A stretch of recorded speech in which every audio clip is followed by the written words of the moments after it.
एक love letter president Trump का prime minister Modi के लिए। तो आज 26वीं मर्तबा प्रेसिडेंट ट्रंप ने ये बात रगड़ी है कि उन्होंने सीज़ फायर करवाया पाकिस्तान और इंडिया के दरमियान, और अभी तक इंडिया के प्राइम मिनिस्टर नरेंद्र मोदी इस बात की तरदीद नहीं कर पाए।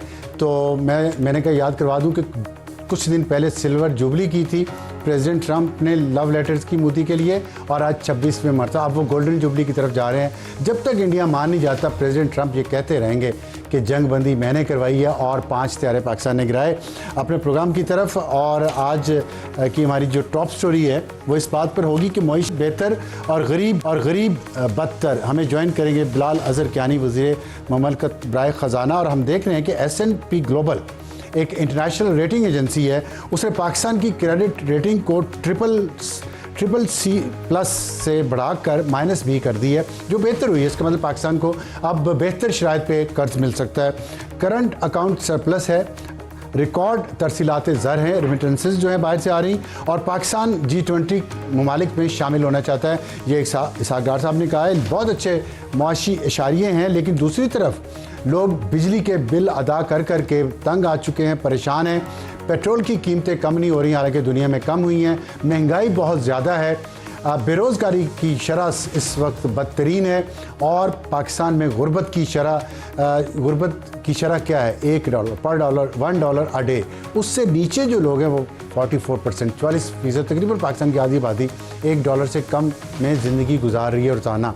तो जो $2 में मिला लें तो 80% से ऊपर जाता है। तो इन तमाम इशूज़ पे बात करेंगे, और हमारा आज का हॉट इशू होगा जो दहशतगर्दी का इलाज क्या सिर्फ मिलिट्री ऑपरेशन है, या इसके साथ साथ कुछ और भी करना चाहिए, क्योंकि हम पिछले 12-14 साल से देख रहे हैं कि मुसलसल पाकिस्तान एक मिलिट्री ऑपरेशन करता है, उसका एक नाम होता है, उस नाम के तहत वो मिलिट्री ऑपरेशन किया जाता है, लोगों को बेघर भी किया जाता है, और फिर वहाँ पे सिविल इंतज़ामिया जाती है, और दोबारा कुछ अर्से बाद हम देखते हैं कि दहशतगर्दों की वापसी हो जाती है, टूटी कमर के साथ वो वापस आ जाते हैं। क्यों आते हैं, कौन लाता है उनको, और हमारी एक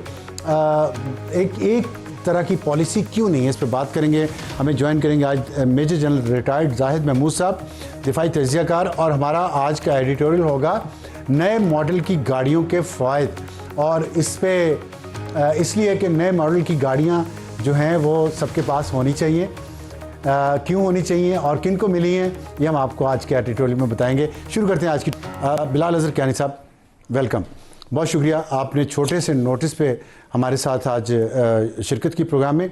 मैंने अभी बताया कि मुआशी इशारे तो बहुत अच्छे जा रहे हैं, ये आप भी बताएंगे, हुकूमत बताती भी रहती है, लेकिन जो असल इशू आम आदमी के हैं आपने मैक्रो इकनॉमिक लेवल पे कर लिया, मान लिया, अब नीचे माइक्रो लेवल पे कब तक लोग इंतज़ार करें। आपकी हुकूमत PDM की भी अगर मिला लें तो 3.5 साल तो हो गए हैं, तकरीबन 4था साल है। तो आपने कहा था कि थोड़ा अरसा मुश्किल गुजरेगा फिर बेहतरी आएगी। लोग तो बेचारे तंग आ चुके हैं, वो थोड़ा अरसा ख़त्म ही नहीं हो रहा। जी बिस्मिल्लाहिर्रहमानिर्रहीम। अब्सार साहब बहुत शुक्रिया जी अपने शो में दावत देने का, and it's always a pleasure to be on your show. जी अब्सार साहब देखिए, दोनों बातें अहम हैं। एक तो जो आपने बात की ओवरऑल मैक्रो इकनॉमिक रिकवरी की, और ये यकीनन एक सवाल होता है कि एक तरफ चले मैक्रो इकनॉमिक इशारे तो बेहतर होए, मगर इसका अमलन ग्राउंड पे क्या फ़ायदा है। डिफॉल्ट से बच गए, बड़ी अच्छी बात है, बहुत मुश्किल और लग रहा था। तो इसलिए इफ यू अलाउ मी जी, मैं दोनों चीज़ें एड्रेस करूँगा। सबसे पहले तो जी देखिए, ओवरऑल जो मैक्रो इकनॉमिक फ्रंट पर जब हम पिछले साल हुकूमत में आए तो आपको भी याद होगा कि एक जमात तो हुकूमत बनाने की बातचीत से भी इसलिए भाग गई थी कि मुआशी हालात सब समझते थे इतने मुश्किल हैं कि पिछली गर्मियाँ भी कोई हुकूमत बना के गुजार नहीं सकेगा कोalition गवर्नमेंट में, और मुआशी वजह ही उस टाइम पे बताई जाती थी, और किसी की भी तवक्को से बेहतर हमने मईशत को संभाला दिया।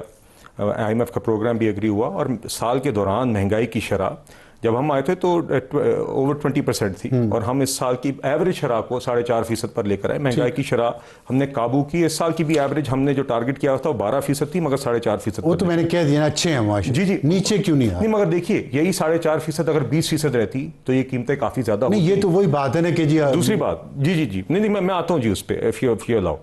अगर ये आपने ना संभाला होता तो हालात इससे बदतर होते, ये तो एक हकीकत है। और अमलन ग्राउंड पर बदतर होते। क्योंकि पहले भी जब हम 2022 में डिफ़ॉल्ट की बात करते हैं तो डिफ़ॉल्ट का मतलब ये कोई ऐसा कोई फाइनेंशियल एब्स्ट्रैक्ट कॉन्सेप्ट नहीं है, इसकी अमली तौर पर ग्राउंड पर असरात होते हैं जो आपने श्रीलंका में देखे। ठीक है, जब आप दुनिया के निज़ाम से मुनक़ता हो जाते हैं, पेट्रोल की किल्लत होती है, डीजल की किल्लत होती है। मान लिया आपने अच्छा परफॉर्म किया, वहां से निकाल लाए, उस तूफान में से निकाल लाए, लोग कह रहे किनारे पे कश्ती क्यों नहीं पहुंच रही? अब मैं आपको बताता हूँ, देखिए जी, इट्स स्टेप बाय स्टेप। तो पिछले एक साल में अल्हम्दुलिल्लाह हमने वो मैक्रो इकोनॉमिक स्टेबिलिटी अचीव की और इस तरीके की परफॉर्मेंस की जिसको आपने देखा कि IMF के बोर्ड अप्रूवल, जंग के दौरान भी जब इंडिया ने सबोटाज करने की कोशिश की तो हम अपनी मैक्रो इकोनॉमिक परफॉर्मेंस पे IMF के बोर्ड अप्रूवल ले सके। अमली तौर पर पिछले एक साल में मैं आपको सिर्फ 2 मिसालें दे देता हूँ जहाँ पर हमने फ़र्क पहुँचाया है। Just to give 2 examples. एक आपने देखा कि पिछले साल में एक साल के दौरान, ये मैं आप कह लें या पिछली जून तक, हमने पेट्रोल की कीमतें ओवरऑल मुल्क में कम की। ये हमारी जो हमने मईशत संभाली, जिसके नतीजे में आपकी फॉरेन एक्सचेंज भी काबू में आई, आपका एक्सचेंज रेट स्टेबल रहा, आपकी इन्फ्लेशन काबू में आई। ओवरऑल इसके नतीजे में आपने देखा कि पेट्रोल की कीमत भी कम हुई। बीच में जब मौका मिला तो बिजली के नर्ख भी कम किए। ठीक, इस साल के बजट के अंदर भी अब हमने यहाँ से मईशत को आगे लेके जब जा रहे हैं तो उसमें मईशत में आहिस्ता आहिस्ता ग्रोथ और इकोनॉमिक एक्टिविटी बढ़ानी है और इस तरीके से बढ़ानी है कि उसके असरात लोएस्ट तबके तक जाएं, उसके नतीजे में एम्प्लॉयमेंट जनरेट हो, उसके नतीजे में सबसे कमज़ोर तबकात के लिए आसानी हो। मगर इस वक्त भी चादर देख कर पाँव फैलाते हुए हमने इस बजट की मैं आपको मिसाल देता हूँ, हमने बेनज़ीर इनकम सपोर्ट प्रोग्राम, जिसके तहत 1 करोड़ से ज़ायद ख़ानदान, अफराद नहीं 1 करोड़ से ज़ायद ख़ानदानों को डायरेक्ट कैश ट्रांसफ़र की सूरत में मदद मिलती है। उसका बजट हम अपनी ही इस 1.5 साल के अंदर 460 अरब से बढ़ाकर हम लोग खैर उस पे 2 राय हैं, 716 कंट्रोवर्शियल प्रोजेक्ट है, उस पे 2 राय हैं। देखिए लेकिन बात है रोजगार की, आपने जितना भी बढ़ाया, गुर्बत की जो लकीर है 44% लोग पाकिस्तान के उस गुर्बत की लकीर से नीचे हैं। आप बेनज़ीर इनकम सपोर्ट प्रोग्राम को जितना मर्जी बढ़ा लें, कम तो नहीं हुई, ज्यादा हुई है। जो गुर्बत की लकीर नहीं, गुर्बत की लकीर की भी जो आपने बात की है, इसमें एक मेजर मिसअंडरस्टैंडिंग है कि वो एक डेफिनेशन चेंज की है। डेफिनेशन चेंज ना करें तो फिर भी 39.3% बनती है। नहीं देखिए, 40 कर लें, मैं हरगिज़ ये नहीं कह रहा कि दूध की नहरें बह रही हैं या मुश्किलात नहीं है। मगर जब आप कहते हैं कि हालात बदतर हुए हैं तो उसके अंदर फिर एप्पल टू एप्पल कंपैरिजन होना चाहिए। मैं आपसे ये कह रहा हूँ कि जो फिगर पॉवर्टी का कोट किया जा रहा है, नहीं, मेरा सवाल ये, मैं बद से बदतर की बात ही नहीं कर रहा, मैं कह रहा हूं कि रोजगार क्यों नहीं बढ़ रहा? बेनज़ीर इनकम सपोर्ट पे आप इतने पैसे को आग लगा रहे हैं, गुर्बत बढ़ रही है कम होने की बजाय, तो क्या इसको रीडिज़ाइन नहीं करना चाहिए बेनज़ीर इनकम सपोर्ट प्रोग्राम को? और दूसरा, आपकी पॉलिसीज जो हैं अप्रैल 2022 से लगे हुए हैं, अभी तक बेरोजगारी क्यों नहीं कम हो रही? देखिए, अब महंगाई क्यों नहीं कम हो रही? साहब, अब इस साल जो हमने मैक्रो इकोनॉमिक रिकवरी अचीव की, अब आइंदा साल में जो रवा साल, आइंदा साल से मुराद रवा माली साल के अंदर देखिए, अब वी आर इंशाल्लाह, अब आप देख रहे हैं कि हमारा GDP ग्रोथ का टारगेट बेहतर है।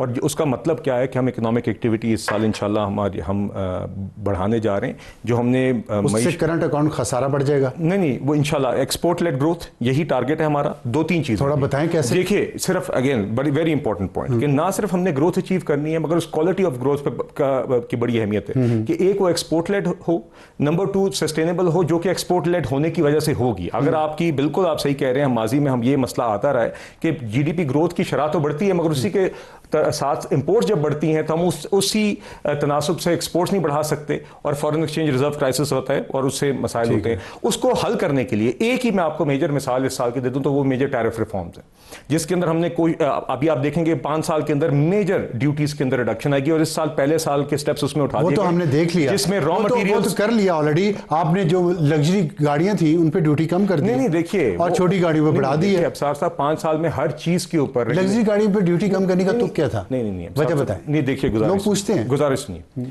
5 साल के अंदर इस मुल्क के अंदर किसी भी शय के ऊपर, किसी भी चीज़ के ऊपर रेगुलेटरी ड्यूटी और एडिशनल कस्टम ड्यूटी जैसी चीज़ नहीं रहेगी। ठीक, ये ख़त्म होगी हर चीज़ के ऊपर। और कस्टम ड्यूटीज भी जो हैं वो मैक्सिमम 15%। गाड़ियां, बड़ी गाड़ियों उसमें हर चीज़ शामिल है। नहीं, बड़ी गाड़ियों में शामिल है। देखें, एक मिनट, आप अगर 100 चीज़ों में से एक आइटम को लेंगे, ये सिंबॉलिक है। आपने कहा चादर देख के पांव फैलाने चाहिए। आपने कहा ना, आप बड़ी गाड़ियां पेट्रोल भी ज्यादा खर्च करती हैं, हम फ्यूल इंपोर्ट करते हैं, हमारा फ्यूल बिल बढ़ता है। आप ला रहे हैं इलेक्ट्रॉनिक व्हीकल पे, आप तवज्जो दे रहे हैं, चार्जिंग नेटवर्क आप नया बना रहे हैं यहाँ पे मुल्क में, ताकि हमारा फ्यूल बिल कम हो। साथ अब बड़ी गाड़ियों पे जो डीजल का, जैसे 200 चीजों की टोकरी में से एक चीज को उठा के टॉक शो बना देना, माजरत के साथ नहीं, देखिए, गाड़ियों पे क्यों नहीं कम किया? फिर मुझे इजाजत पे छोटी पे उस पे भी ड्यूटीज कम हुई हैं, बिल्कुल ड्यूटीज कम हुई हैं, रेगुलेटरी ड्यूटीज, कस्टम ड्यूटीज हर गाड़ी पे कम हुई है, हर चीज पे हमने कहीं ना कहीं ड्यूटीज में तकरीबन कमी आई है।